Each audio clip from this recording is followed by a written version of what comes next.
নাগেশ্বরীতে শ্বশুরের হাতে বউ নির্যাতিত হয়ে কাতরাচ্ছে হাসপাতালে। কুড়িগ্রাম প্রতিনিধি রফিকুল ইসলাম রঞ্জুর তথ্য ভিডিও চিত্রে পুরো খবর। কুড়িগ্রামে নাগেশ্বরী উপজেলার হাসনাবাদ ইউনিয়নের সিংহিরভিটা গ্রামের প্রতিবন্ধী ইসহাক আলীর স্ত্রী জামিলা বেগমের উপর শ্বশুর সহ তার পরিবারের লোকজন কর্তৃক অমানবিক শারীরিক নির্যাতনের অভিযোগ উঠেছে। অভিযোগ সূত্রে জানা গেছে, হাসনাবাদ ইউনিয়নের সিংহিরভিটার একই গ্রামের মৃত মেসের আলীর পুত্র রুহুল আমিন অর্থাৎ নির্যাতিত জামিলা বেগমের চাচা শ্বশুর তার ভাতিজা প্রতিবন্ধী ইসহাক আলীর বউকে পিটিয়ে গুরুতর আহত করেছে। এছাড়াও রুহুল আমিনের পরিবারের অন্যান্য সদস্যরাও জামিলাকে বেধড়ক পিটিয়ে গুরুতর আহত করে।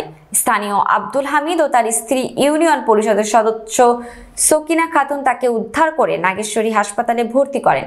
বর্তমানে নির্যাতিত মহিলা গুরুতর আহত হয়ে নাগেশ্বরী উপজেলার স্বাস্থ্য কমপ্লেক্স চিকিৎসাধীন অবস্থায় আছেন। আহত জামিলার সাথে ৭১ বাংলা টেলিভিশনের প্রতিনিধির কথা হলে তিনি জানান, আমাকে আমার শ্বশুর বেধড়ক মারপিট করেছে। শুধু শ্বশুর একাই নয়, নারী পুরুষসহ প্রায় ৮ থেকে ১০ জন তার উপর অমানবিক নির্যাতন চালায়। তিনি আরও জানান, স্বামী প্রতিবন্ধী হয়, ফাঁকা বাড়ি হলেই তার সাথে খারাপ কিছু করার চিন্তাধারা করেছে প্রতিনিয়ত। তার উপর অমানসিক নির্যাতনের কঠিন বিচার ও শাস্তি দাবি করেছে নির্যাতিত জামিলা বেগম। এ ব্যাপারে স্থানীয় মুক্তার আলী ও আক্তার হোসেন বলেন, এরা গ্রামের কোনো বিচার মানে না। বিচার চলা অবস্থায় প্রতিবন্ধীর অসহায় স্ত্রীকে লাঠি সোটা নিয়ে মারতে আসে। দুপুরের দিকে রুহুল আমিন জামিলাকে বেধড়ক মারধর করলে স্থানীয় লোকজন তাকে উদ্ধার করে হাসপাতালে ভর্তি করেন। অভিযুক্ত রুহুল আমিন সহ অসহায় নারী জামিলার উপর হামলার জড়িতদের অতি দ্রুত আইনের আওতায় এনে কঠিন শাস্তি নিশ্চিত করার জোর দাবি জানিয়েছেন এলাকাবাসী।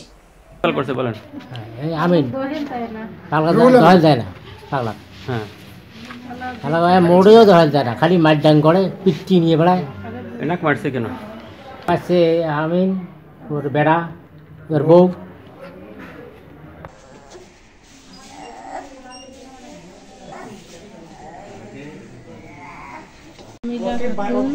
আমার স্বামীর নাম ইসহাক আলী।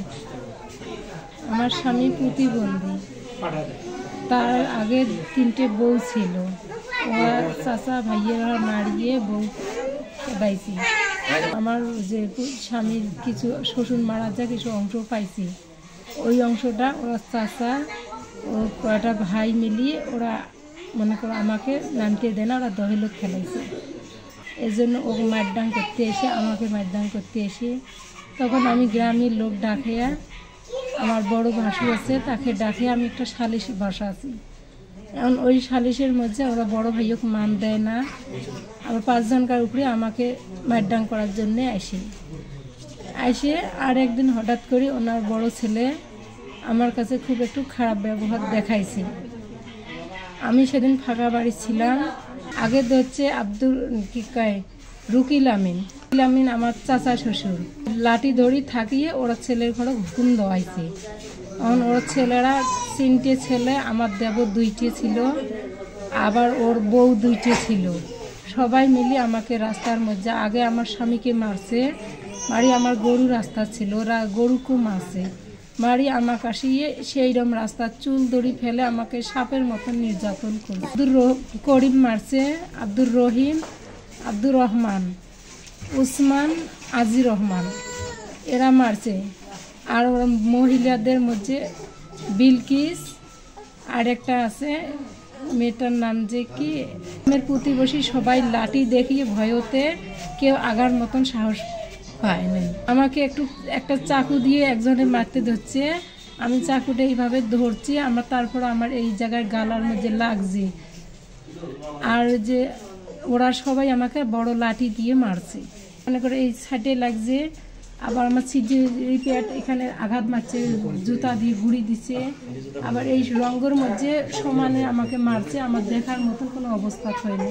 গ্রামবাসী সবাই ছিল করছে, কি কয় নাম্বার আছে হামিদুল ভাই, ওরা আসি দেখে আমি রাস্তায় পড়ে আছি। তখন ওনার বউ ভাই আরও পাশের মহিলা আছিল, তারা ভাই আমাকে গাড়ি তুলে দিয়েছে, মেডিকেলে নিয়েছি। মেডিকেলে নিয়ে আসার পথেও ওরা হামিদুলের গাড়ি আটক করছে লাঠি ধরে। গ্রামে ভাই বোন সবাই আছে, আমি তাদের কাছে সুবিচার চাই। আমাকে যারা মারছে, আমাকে যে এইরকম অবস্থা আছে, আমার দুটো বাচ্চা আছে, আমার একটা প্রতিবন্ধী স্বামী, এটার আমি প্রতিবাদ চাই আপনাদের কাছে। মানে দীর্ঘদিন থাকিয়ে এই যে মানুষ যে পাগল আছে, প্রতিবন্ধী পাগল, ইয়ের স্ত্রীর সাথে মানুষের সমানে ঝগড়া পেঁচাত করিয়েছে। মিটিংয়ের ডাক দিছিল, আমারও ডাক দিছিল, আমি যাবার পাই নাই। বসির কাশেম আল্লি মানে গ্রামের দিকে আছে, সবাই বসছে। বসার পরেও ওটি মানে আমিন নগদ জমিলাকে উঠি যায় ডাংবার। আমার 5 জন থাকা অবস্থায় মনে করেন ওডি ডাংবার যায়, ওরা দুপুরে খেসাল। আমি মনে করেন নাগেশ্বরী থেকে বাড়ি গেলাম, ইগল শোর জমিলে মারা যায়। আমি দৌড়িয়েছিলাম, আর এটাই ঠিক আছে, মেলা গ্রামবাসী সবাই জুটছে, যদি মহিলাই মারা যায় ঘিরি রাখো, যদি মারা যায় আমাকে তো ফালবার দেওয়া যাবে না। পরে মনে দিয়ে ত্রিভুল লাইনে ফোন দেওয়া শুরু করলাম।